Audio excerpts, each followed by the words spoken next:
എനിക്ക് രണ്ട് ആൺമക്കളാ. ഇളയവന് ഒരു 5 വയസ്സൊക്കെ ആയപ്പോഴത്തേക്ക് തന്നെ അവരുടെ വാപ്പ ഞങ്ങളെ ഉപേക്ഷിച്ചു പോയി. കുറേയൊക്കെ ഞങ്ങൾ അന്വേഷിച്ച് പോലീസിലൊക്കെ പരാതിയൊക്കെ കൊടുത്തു. ഒരറിവും കിട്ടിയില്ല. പിന്നെ കുറച്ച് നാളൊക്കെ കഴിഞ്ഞപ്പോൾ തന്നെ പിന്നീട് ഞങ്ങൾ അറിയുന്നത് വേറെ കല്യാണമൊക്കെ കഴിച്ച് അവിടെ കഴിയുന്നു. പിന്നെ ഞങ്ങളെ പ്രതീക്ഷ കളഞ്ഞു. പിന്നെ എന്തോന്നറിയാതെ എൻ്റെ രണ്ട് മക്കളെ കൊണ്ട് എന്ത് ചെയ്യണമെന്നൊക്കെ ഒരു ബുദ്ധിമുട്ടായിരുന്നു. കുറച്ച് നാളൊക്കെ എൻ്റെ വീട്ടിലൊക്കെ ഞാൻ കഴിഞ്ഞു.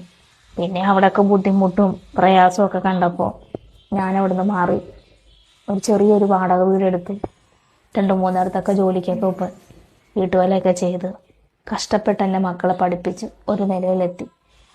അന്നൊക്കെ എനിക്ക് ഉറപ്പുണ്ടായിരുന്നു എൻ്റെ മക്കൾ എന്നെ കൈവിടത്തില്ലെന്ന്. പിന്നെ ഒരു കല്യാണമൊക്കെ കഴിച്ച് സന്തോഷമുള്ള രണ്ടുപേരും രണ്ട് വീട്ടിലൊക്കെ ആയി. പിന്നെ അവർക്ക് എന്തൊക്കെയോ ഒരു ബുദ്ധിമുട്ട് പോലെ എന്നെ കൊണ്ട് അങ്ങനെ ഇവർ ചോദിച്ചു അവർക്ക് പുറത്തു പോകണം. ഞാനാണ് അവർക്ക് തടസ്സം എന്നുള്ള മുഖത്ത് നോക്കി തന്നെ പറഞ്ഞു. എന്നാലും ഉമ്മായി അവർ വഴിയിൽ ഉപേക്ഷിച്ചില്ല. എന്നെ ഈ സ്ഥലത്ത് കൂടെ കൊണ്ടാക്കി. സമയം കിട്ടുമ്പോൾ ഒക്കെ വരാമെന്നും പറഞ്ഞാ പോയിരിക്കുന്നു. മക്കൾക്ക് വേണ്ടി നമ്മൾ ജീവിച്ചതാ. ഇപ്പോൾ മക്കൾക്ക് നമ്മൾ വേണ്ടാതെ.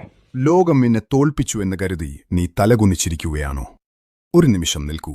സങ്കീർത്തനങ്ങളിൽ പാടിയതുപോലെ മരണത്തിന്റെ നിഴൽ വീണ താഴ്വരയിലൂടെ നീ നടന്നപ്പോഴും നിന്റെ കൈവിടാതെ കൂടെയുണ്ടായിരുന്നത് ഞാനാണ്.